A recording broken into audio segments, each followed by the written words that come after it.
साथ आए हुए हैं जबरी गुमशुदा अल्फाज। ये 7 दिन में बहुत अलमनाक था, थ्रेट भी काफ़ी था, लेकिन अपनी ज़िंदगी को देख के अपनी ज़िंदगी में जितने भी मुश्किल आपको हो, ये इनकी मुश्किलात को आप अगर यहाँ पे आके देख लो, अपनी मुश्किल आप भूल जाओगे। इतनी बेबसी ज़िंदगी में मैंने कभी नहीं देखी, आज से पहले कभी नहीं देखी। जी नाज़रीन, जैसे कि आपको पता है कि बलोच धरना जो मिसिंग पर्सनस का पिछले 60 दिनों से इस्लामाबाद प्रेस क्लब में जारी था, कल डॉक्टर मारंग ने इस प्रेस क्लब में ऐलान कर दिया धरना ख़त्म करने का। तो अब सुबह सवेरे हाज के दिन यहाँ के जो लवाकिन हैं वो अपने कपड़े समेट के और प्यारों की तस्वीरें निकाल के यहाँ से वापस अपने घरों के लिए रवाना हो रहे हैं। लेकिन इस वक्त यहाँ पे इस्लामाबाद प्रेस क्लब में एक ऐसा मंजर है, आपसे देखी नहीं जा सकती है।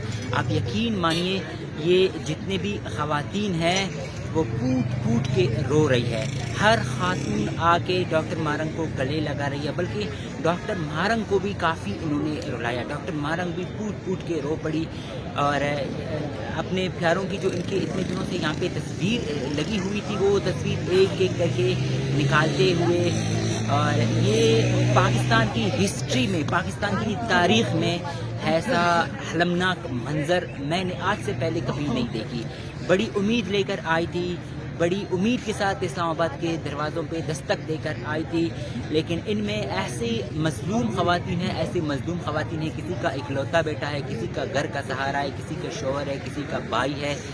तो इनकी जो कहानी है वो मेरे पास कोई वर्ड नहीं इनको बयान करने के लिए, क्योंकि यहाँ पे अब से थोड़ी देर पहले एक ऐसा मंज़र था जब डॉक्टर मारंग के साथ इन्होंने अपने प्यारों की तस्वीर एक एक करके निकाली, सहाफ़ियों को भी इन्होंने रुलाया।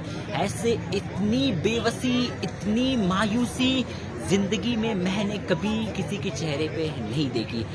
यहाँ इस्लामाबाद में आज से पहले कई धरने होंगे, लेकिन इस तरह का धरना, इतनी मायूस होके वापस जाना, शायद इस्लामाबाद में आज से पहले ये कभी नहीं हुआ था।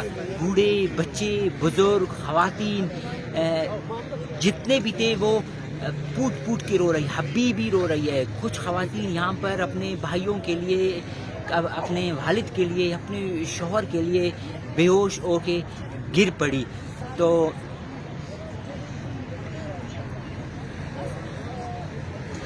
बीइंग अ सहाफ़ी, इन चीज़ों को दिखाना मेरे लिए तो बहुत, ये 7 दिन में बहुत अलमनाक था,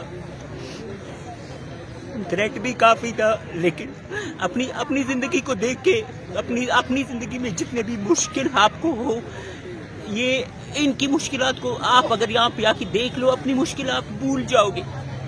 इतनी बेबसी ज़िंदगी में मैंने कभी नहीं देखी, आज से पहले कभी नहीं देखी। क्योंकि मैं पिछले 60 दिनों से यहाँ पर हूँ, जिस तरह मैंने इनका सिस्टम देखा है, इतनी मुश्किल हालात में, इस सर्दी में घरों में भी लोग कांपते हैं इस्लामाबाद में। जैसे डॉक्टर मारंग ने कल कहा कि इस्लामाबाद की आधी आबादी यहाँ पे नहीं है, बाहर गर्म इलाकों में चली गई, लेकिन ये यहाँ पर एक उम्मीद लेके अपने प्यारों की पिक्चर लेके बैठे हुए थे। एक नहीं, 2 नहीं, हज़ारों की तादाद में एक ख़वातीन 4-5 लड़कों की पिक्चर लाई थी, एक ख़वातीन 3-4 लड़कों की, हर घर से। अब आप ज़रा ये सोचिए कि इस धरने के बाद बलूचिस्तान में क्या मैसेज जाएगा। आप ये बोल रहे हैं आपने हमें अपना नहीं समझा। हमने बहुत कोशिश की, हम अपने हैं, लेकिन आपने हमें अपना नहीं समझा।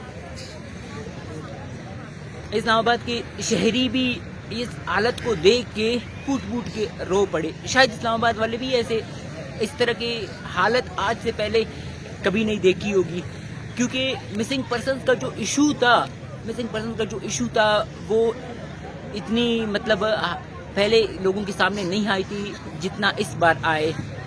तो ये कोई सैर व तफरीह, कोई चक्कर लगाने के लिए इस्लामाबाद नहीं आए थे, इतने यखबस्ता सर्दी में इस्लामाबाद में बैठने के लिए नहीं आए थे।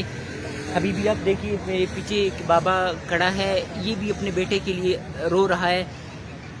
तो सुप्रीम कोर्ट के सामने, सुप्रीम कोर्ट के मुंह पे ये तमाचा है, हाई कोर्ट के मुंह पे ये तमाचा है, और हमारे जो गवर्नमेंट دو تین ایسے بندے ہیں بلوچستان کے جو بار بار ان کے جذبات سے، ان کے ایموشن سے کھیلنے کے لیے آ کے میڈیا پہ کانفرنسز کرتے رہتے تھے. بہت زیادہ امید نہیں تھا کہ اسلام آباد سے اتنے نفرت لے کر یہ واپس اپنے گھروں کے لیے جائیں گے، لیکن بہت زیادہ نفرت لے کر جا رہے ہیں. ابھی بھی کچھ خواتین نے قرآن پکڑی ہوئی تھی، یاسین شریف پکڑی ہوئی تھی کہ ہم یہاں پہ ہمیں یہاں سے کچھ نہیں ملا، ہم واپس ایسے خالی ہاتھ جا رہے ہیں. اور 60 دن کا جو رشتہ تھا ان کے آپس میں جڑی ہوئی تھی، ایک گروپ کی شکل میں یہ دوست بن گئی تھی، اب واپس یہ اپنے گھروں کے لیے جا رہے ہیں. بلوچستان کے مختلف شہروں سے یہ تعلق رکھتے ہیں. تو یہ ساری چیزیں بہت زیادہ اذیتناک ہے، حلمناک ہے. جہاں تک میں نے اپنی کیریئر میں دیکھی ہے، صحافت بھی میں نے کی ہے، صحافت میں نے دیکھا بھی ہے. ابھی بھی ادھر کیمپ میں لوگ کوٹ کوٹ کے رو رہے ہیں. ڈاکٹر مارنگ اس کو دلاسا دے رہی ہے، اس کو دلاسا دے رہی ہے. لیکن سب سے بڑی دکھ کی بات یہ ہے کہ ان خواتین کو اسلام آباد کی میڈیا نے دہشت گرد قرار دے دیا. سب سے بڑی دکھ کی بات یہ ہے، ان خواتین کو اسلام آباد کی میڈیا نے دہشت گرد قرار دے دیا. اس سے بڑھ کر کچھ نہیں ہے. شاید اب یہ ایک بہت بڑی مطلب کہ نفرت بلوچستان کے دل میں آپ نے اسلام آباد سے ڈال دیا. اب یہ نفرت پتہ نہیں کب ختم ہو جائے یا نہیں ہو جائے، لیکن یہ بہت بڑی نفرت ہے. کیونکہ اس طرح کی حالت میں بار بار کہہ رہا ہوں اس طرح کی حالت میں نے کبھی نہیں دیکھی. میں آپ کو پوری وہ ویڈیوز میں نے بنائی ہے وہ سب میں آپ کے لیے شیئر کروں گا. تو مزید مجھ میں بھی ہمت نہیں ہے کچھ کہنے کو، کچھ